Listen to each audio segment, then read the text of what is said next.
kas te soovitate või mida te soovitate nendele, kes lähevad õpirändesse?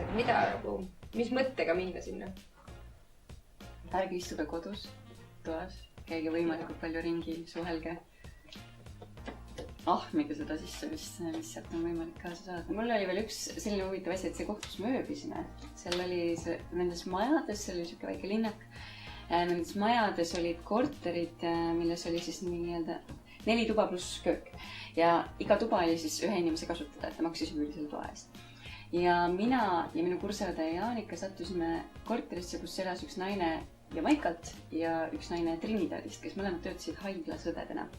Ja sealt tuli igasuguseid põnevaid siukseid nagu kultuuri, ma ei tea, kuidas seda öelda. No, ühel hetkel oli see, et mul oli vaja midagi ühelt naiselt ja ta tegi oma toa ukse lahti ja sealt tuli siuke vahva kuuma õhku, sest tal oli 3 radikat, õliradikat selleks, et seal hoida vähemalt mingi 45 kraadi sees.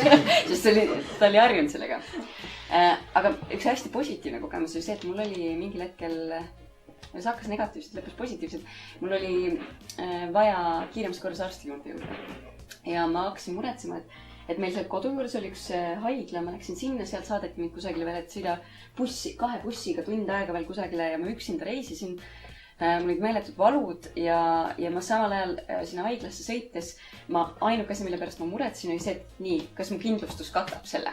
Sest mis siis, kui ma jään siin, pankrotti, kui ma sealt tagasi tulen. Ja haiglas oli hästi positiivne see, et ma sain kohe jutule.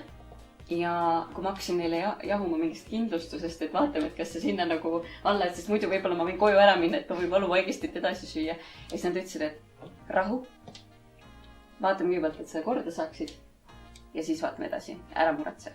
Ja ma ei pidanud midagi õnneks maksma ei rohtu täiest ega millegi eest, sest nende prioriteet oli, et inimene saaks terveks.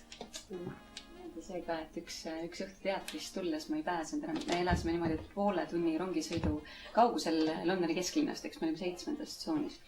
Ja linnast hakkad minema ja kõigepealt metroopeatus meenutab palju rahvast. Ja saad aru, et okei, ma siit ei jõuagi kusagile, sest metroo ei sõida. Sest mingitel liinidel on ju maapealsed osad ka ja lumi on tulnud maha. Esimene lumi, mitte esimene, aga üle pika aja esimene seal ja seda oli koguni sentimeeter maas. Rongid ei sõida. Ma seiklesin 3 tundi mingite bussidega koju. Siis, kuna meil orgunniti kõik kooli poolt ära ja meil olid väga suured toetused, mida nüüd on aastatega kärbitud, et me olime nagu selline õnnelik, väga-väga õnnelik kursus, et ma sain lubada endale teatris käimist praktiliselt igal õhtul, transporti, ööbimist, kõike, et ma oma raha ei pidanudki kõrvale panema, et seal kulutada, et meil läks väga hästi, kuni siis selleni, et meil oli umbes nädal või 1,5 oli jäänud lõpuni ja ma sain aru, et no nüüd on tegelikult pankrot, et nüüd on nagu rahad läbi, et ma olen saanud lubada endale kõike, kuni selleni, et ma sain endale osta uue garderoobi põhimõtteliselt sealt.